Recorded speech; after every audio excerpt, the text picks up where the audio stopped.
I want to know what your biggest problem with percent problems is. So let me know in the comments if you do struggle with these types of questions, and let's get started. So 62% of what is 89.3? So as you can see, I have this little proportion set up. It is really helpful for you because all you do is plug in numbers where needed. This is always going to be 100 because everything's always out of 100%.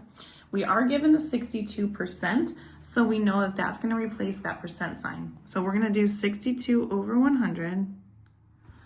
And then we'll do the is over of. One of these will be missing and we'll figure out which one it is. So we do see the word is that number, 89.3. So that is going to be where the is goes right there in the numerator.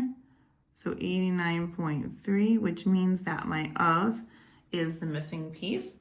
And then we're going to go ahead and when we do these types of problems, we always do this the same way. So you multiply diagonally this way, you multiply diagonally this way, set them equal, and solve. So 62 times x is going to be 62x.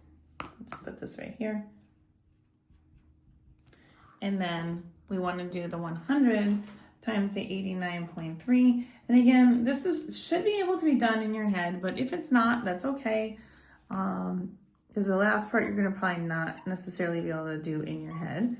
And so you're going to get 89/30.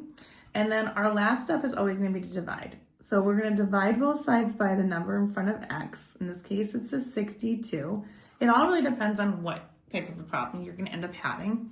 But one of the biggest tricks with these is that when you're doing the 89/30 and you're dividing it by that 62, you got to know rounding to the nearest tenth is what we're asked to do. So you do need to pay attention to how that looks. So you can see that when we're looking at this, we have 144.0, which would be the nearest tenth. So 0 would be the nearest tenth. So we do need to look at the 100 spot to determine whether or not we keep that 0, 0, or we round it up to a 1. And because 3 is less than 5, we do keep that 0 there. You do not need to write that in that case. So your answer would just be x is equal to 144.